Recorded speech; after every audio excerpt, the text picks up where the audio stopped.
fat line, right where the skin sits, and separate it out. See that? And then you can go ahead and cut out the little booty holes, right? Like so. And then I can trim back if I need to get a little more space on it, just like so. And then what you do is you pick it up and you go right underneath these little bulges, which we call the oysters, and you go pop, pop, and remove the thigh bones from the hip bones. It's dead. It's going to get better, don't worry. So now we can take off the breast first. The reason we do the breast first is because we have a stable platform. If I lose the legs and thighs, I don't have a stable platform anymore. So right across what we call the keel bone, drop the knife straight down on top of it. And there's a bone on this side, so I'm going to work on that breast first. So the way we do it is we take the tip of our knife and the tail end first. Just drag your knife on the bone structure, nowhere else. Don't go towards the meat. Stay near the bone structure and just pull forward with this hand. See how I'm using that? And I'm barely touching the chicken breast. Why did you switch knives? Boning knife, which is for butchering meats. Chicken. So now we have, see this little bone right here? Yeah. Follow it straight down and just pull the knife through. And there should be zero resistance because you're just going in between two joints. So that now is what we call an airline chicken breast. Let's do the other one. I've done the back end of it. And just to show you how little you need to use your knife, watch.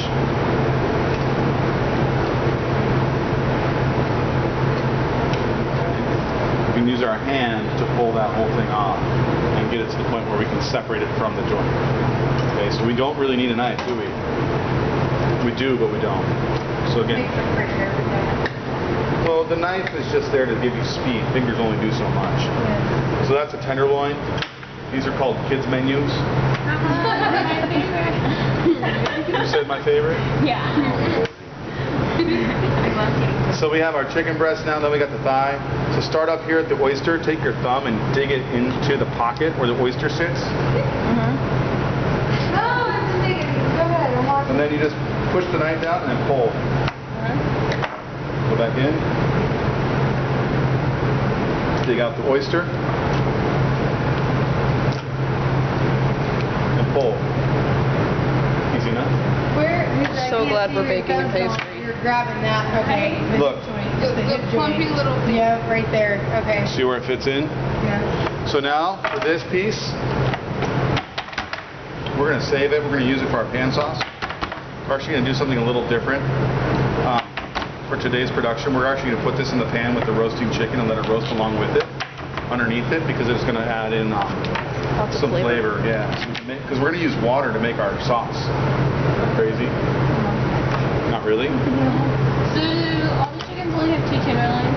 Yes. How many chickens do I use? You got 3 chicken strips and you got 3 chickens, or 1.5 chicken. Oh my goodness. You're evil. Well, I go to Winco and I get the bag that's just tenderloins, so that's a lot of chicken.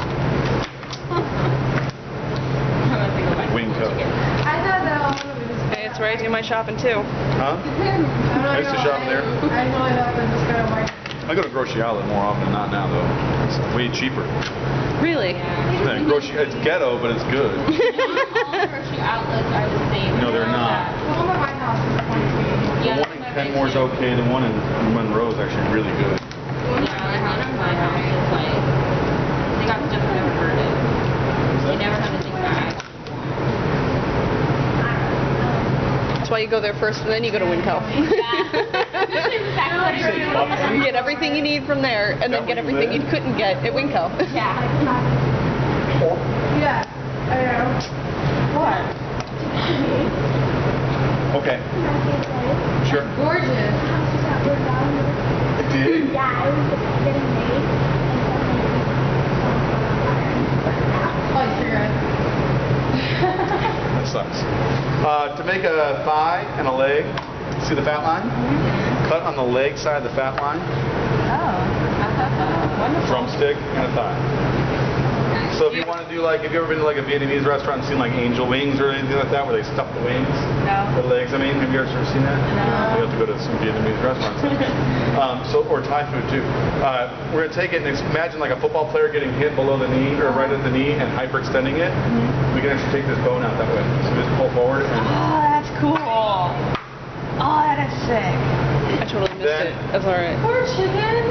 it's dead. That's so cool. The next thing is we see this fat line right here, so we'll take our fingers and spread the meat open, drag the knife on the outside of that bone, and then we'll go down and pinch, like so. I forgot the oyster, it didn't come off. Oh well.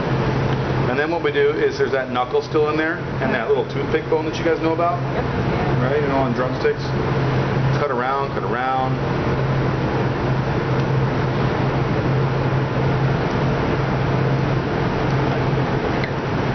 So you feel the toothpick bone and then pull. There's that little bone. So now we have a boneless leg and thigh that we could then cook into something. Isn't that cool? So you can stuff that. For this one, to make it even nicer, we'll go back on this and we will actually, this is called an airline breast because it has a wing joint still attached and it's skin on. You can also take this and pull this, drag this towards you, see where that pucker is? Cut the wing joint off, and get a little drumette. This is called a supreme. Take the skin off of it. You have a modern supreme for like grilling and work like that. So it's a nice cut of meat. But this is a supreme or airline breast right here. Those are hot wings, aren't they? They are like a hot one, yeah. I was like, I know that little tiny bone. So there's some cuts for you. So things to do with these little wings. Break it, pop it, pull the bone out. I should have brought buffalo sauce. Like that and pull it. So it does that and then pull that inside out. Now that's a hot wing. That's a cool hot wing. Isn't that neat? So now you have a bone, like you have your own skewer. Yeah, on it's your like hot a wing. cake pop hot wing. Not far off. But you With can its see own natural stick.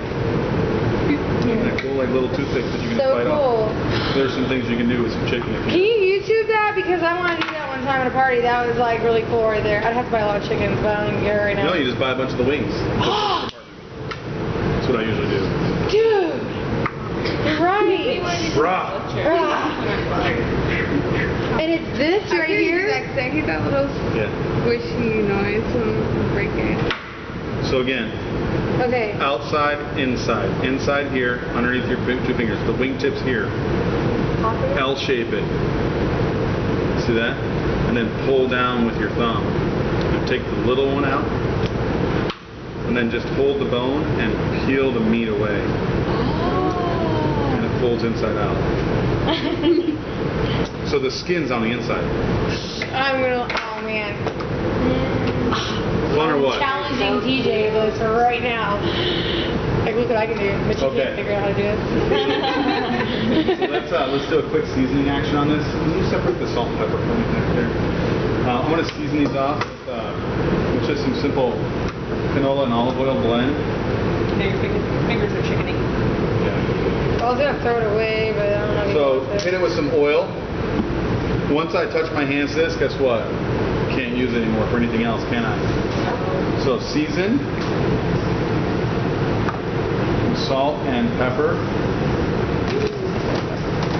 Remember, we're not seasoning the insides, we're only seasoning the outside, and I've already got a bunch of oil on there, so a lot of it's going to stay inside the bowl, so don't worry about the seasoning.